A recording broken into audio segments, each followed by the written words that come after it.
Gulf Saudi breaking ന്യൂസിലേക്ക് സ്വാഗതം. പ്രവാസ ലോകത്തെ വിവിധ വാർത്തകൾക്കായി ഈ ചാനൽ സബ്സ്ക്രൈബ് ചെയ്യൂ. സൗദി തലസ്ഥാന നഗരത്തിൽ മറ്റൊരു അന്താരാഷ്ട്ര സ്റ്റേഡിയം കൂടി നിർമ്മിക്കുന്നു. റിയാദ് നഗരത്തിന്റെ തെക്കു പടിഞ്ഞാറായാണ് അന്താരാഷ്ട്ര നിലവാരത്തിലെ ഐക്കോണിക് സ്റ്റേഡിയം നിർമ്മിക്കുന്നത്. സൗദി റോഷൻ ഗ്രൂപ്പാണ് നിർമ്മാണം പ്രഖ്യാപിച്ചിരിക്കുന്നത്. 4,50,000 ചതുരശ്ര മീറ്ററിലധികം വിസ്തൃതിയിലുള്ള സ്റ്റേഡിയത്തിൽ 45,000 കാണികളെ ഉൾക്കൊള്ളും. വിവിധ ആവശ്യങ്ങൾക്ക് ഉപയോഗിക്കാൻ കഴിയുന്ന വിധത്തിൽ രൂപകൽപ്പന ചെയ്തതാണ് സ്റ്റേഡിയം. ഷോപ്പുകളും റെസ്റ്റോറൻറ്റുകളും ഹോസ്പിറ്റാലിറ്റി സൗകര്യങ്ങളും സ്റ്റേഡിയം കോംപ്ലക്സിലുണ്ടാകും.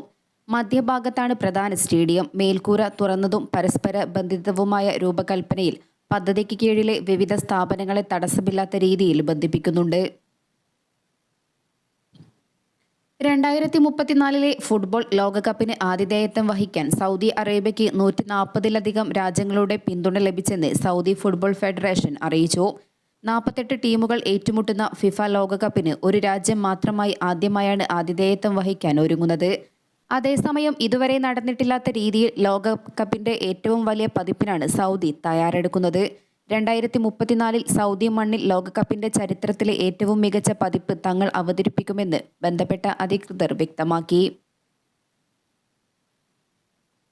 അഴിമതി, കൈക്കൂലി, ഓഫീസ് അധികാര ദുർവിനിയോഗം, കള്ളപ്പണം വെളുപ്പിക്കൽ എന്നീ കുറ്റകൃത്യങ്ങളിൽ 149 പേരെ അറസ്റ്റ് ചെയ്തതായി സൗദി അഴിമതി വിരുദ്ധ അതോറിറ്റി അറിയിച്ചു. ഒരു മാസത്തിനിടെ നടത്തിയ നിരീക്ഷണത്തിനിടയിലാണ് ഇത്രയും പേർ പിടിയിലായത്. 3010 പരിശോധനകൾ അധികൃതർ നടത്തി. 266 പേരെ ചോദ്യം ചെയ്തു. പിടിയിലായവരിൽ ചിലർ ക്രിമിനൽ കേസുകളിലും ഭരണപരമായ കേസുകളിൽ ജാമ്യത്തിൽ വിട്ടയക്കപ്പെട്ടവരാണ്. ആഭ്യന്തരം, ദേശീയ ഗാർഡ്, നീതിന്യായ, ആരോഗ്യം, വിദ്യാഭ്യാസം, മുനിസിപ്പാലിറ്റി, പാർപ്പിടം എന്നീ മന്ത്രാലയങ്ങളിൽ നിന്നുള്ളവരാണ് പിടിയിലായത്. കൈക്കൂലി, ഓഫീസ് അധികാര ദുർവിനിയോഗം, കള്ളപ്പണം വെളുപ്പിക്കൽ എന്നീ കുറ്റകൃത്യങ്ങളിൽ ഏർപ്പെട്ടവരാണെന്നും ബന്ധപ്പെട്ട അതോറിറ്റി വ്യക്തമാക്കി. പെഡസ്ട്രിയൻ ക്രോസിംഗ് പോയിന്റുകളിൽ കാൽനടയാത്രക്കാർക്ക് മുൻഗണന നൽകാത്ത ഡ്രൈവർമാർക്കെതിരെ കർശന നടപടികളുമായി അബുദാബി പോലീസ്. ഫെഡറൽ ട്രാഫിക് നിയമപ്രകാരം നിയമം ലംഘിക്കുന്ന ഡ്രൈവർമാർക്ക് 500 ദിർഹം പിഴയും 6 ട്രാഫിക് പോയിന്റുകളും ലഭിക്കുമെന്ന് അധികൃതർ അറിയിച്ചു. റോഡ് സുരക്ഷ ശക്തമാക്കുന്നതിന്റെ ഭാഗമായിട്ടാണ് പോലീസിന്റെ നിർണായക തീരുമാനം. Police control and follow up സെന്ററുമായി സഹകരിച്ച് Abu Dhabi traffic and security patrol director ഡ്രൈവർമാർക്ക് നൽകിയ ബോധവൽക്കരണ വീഡിയോയിലാണ് ഈ മുന്നറിയിപ്പ് നൽകിയിട്ടുള്ളത്. അശ്രദ്ധമായ ഡ്രൈവിംഗ് കാരണം കാൽനട ക്രോസിംഗിലുണ്ടായ അപകടം കാണിക്കുന്ന വീഡിയോ പോലീസ് അതിന്റെ സോഷ്യൽ മീഡിയ പ്ലാറ്റ്ഫോമിൽ പങ്കുവച്ചു. ശ്രദ്ധയില്ലാതെ വാഹനമോടിക്കുന്നതിന്റെ അപകട സാധ്യതകൾ വ്യക്തമാക്കുന്നതാണ് വീഡിയോ. ഡ്രൈവർമാർ റോഡിൽ ശ്രദ്ധ കേന്ദ്രീകരിക്കേണ്ട ആവശ്യകതയും വീഡിയോ ഊന്നിപ്പറഞ്ഞു. പോസ്റ്റൽ പാഴ്സലായി എത്തിയ മയക്കുമരുന്ന് ഒമാൻ കസ്റ്റംസ് വിഭാഗം പിടിച്ചെടുത്തു. സമ്മാന പൊതിരൂപത്തിൽ പാക്ക് ചെയ്തെത്തിയ പാഴ്സൽ സ്കാൻ ചെയ്തപ്പോഴാണ് മയക്കുമരുന്നിന്റെ സാന്നിധ്യം കണ്ടെത്തിയത്.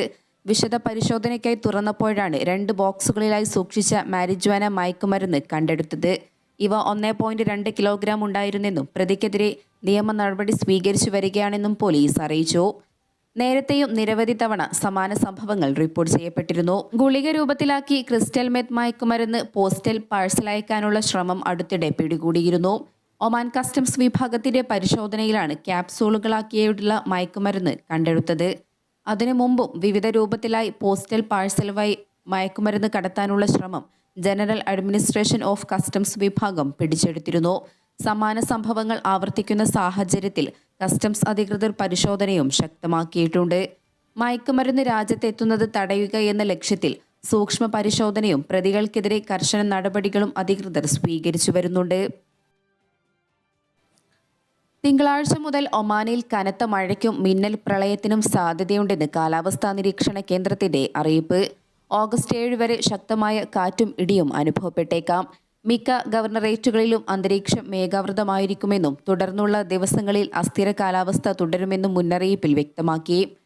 അതേസമയം ന്യൂനമർദ്ദത്തിന്റെ ഭാഗമായി രാജ്യത്തെ വിവിധ പ്രദേശങ്ങളിൽ ഭാഗികമായി മഴ തുടരുകയാണ്.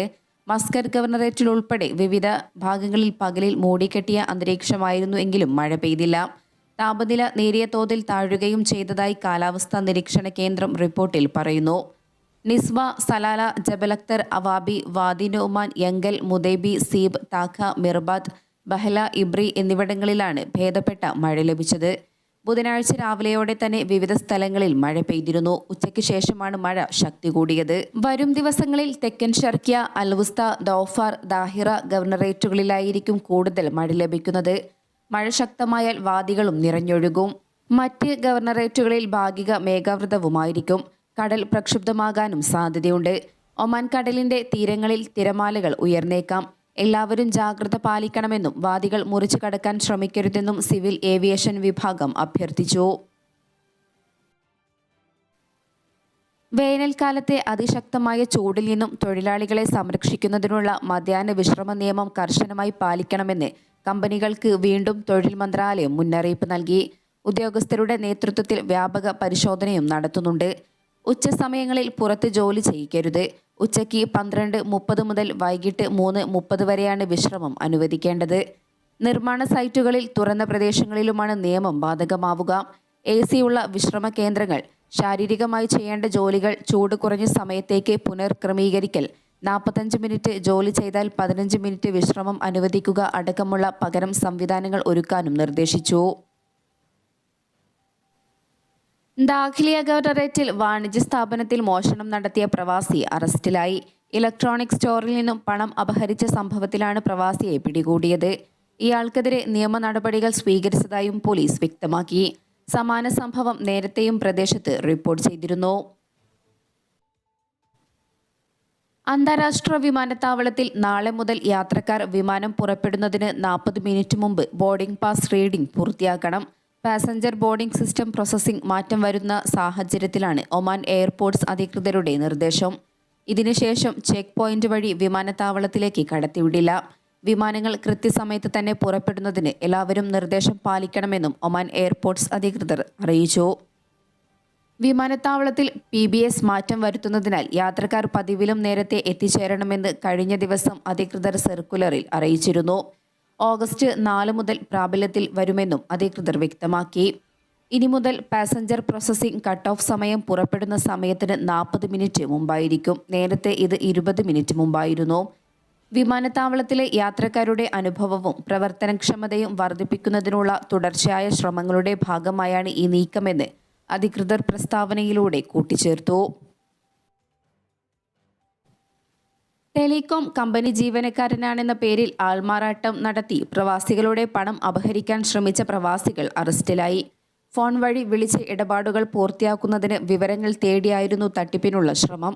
വിവരം ലഭിച്ച ദാഖിലിയ ഗവർണറേറ്റ് പോലീസ് നടത്തിയ അന്വേഷണത്തിൽ ഏഷ്യൻ രാജ്യക്കാരായ 5 പേരെയാണ് പിടികൂടിയത്. ഇവർക്കെതിരെ നിയമ നടപടിയും സ്വീകരിച്ചു. നേരത്തെ സമാന രൂപത്തിൽ ഓൺലൈൻ തട്ടിപ്പുകൾ നടത്തിയ സംഘത്തെയും റോയൽ ഒമാൻ പോലീസ് അറസ്റ്റ് ചെയ്തിരുന്നു. ബാങ്കിംഗ് വിവരങ്ങൾ അപ്ഡേറ്റ് ചെയ്യാനാണെന്ന പേരിൽ ഉപഭോക്താക്കളിൽ നിന്നും വിവരങ്ങൾ ശേഖരിച്ച് തട്ടിപ്പ് നടത്തിയ 4 അംഗ സംഘമാണ് കുറ്റാന്വേഷണ വിഭാഗത്തിന്റെ പിടിയിലായത്. വൺ ടൈം പാസ്വേഡ് അയച്ച് ആളുകളെ കബളിപ്പിക്കാൻ സംഘം പണം അപഹരിച്ചതെന്നും ആരോപി പ്രസ്താവനയിൽ കൂട്ടിച്ചേർത്തു. ഇത്തരത്തിലുള്ള തട്ടിപ്പുകാരെക്കുറിച്ച് അധികൃതർ കഴിഞ്ഞ ദിവസങ്ങളിലും മുന്നറിയിപ്പ് നൽകിയിരുന്നു. വ്യക്തിഗത വിവരങ്ങൾ, അക്കൗണ്ട് ഡീറ്റെയിൽസ് തുടങ്ങിയവ ഓൺലൈൻ വഴിയോ ഫോൺ കോളുകളിലോ നൽകരുത്. അത്യാധുനിക സാങ്കേതിക വിദ്യകൾ ഉപയോഗിച്ചുള്ള തട്ടിപ്പുകളിൽ വീഴാതിരിക്കാൻ ആളുകൾ കൂടുതൽ ജാഗ്രത പാലിക്കണമെന്നും അധികൃതർ നിർദ്ദേശിച്ചു.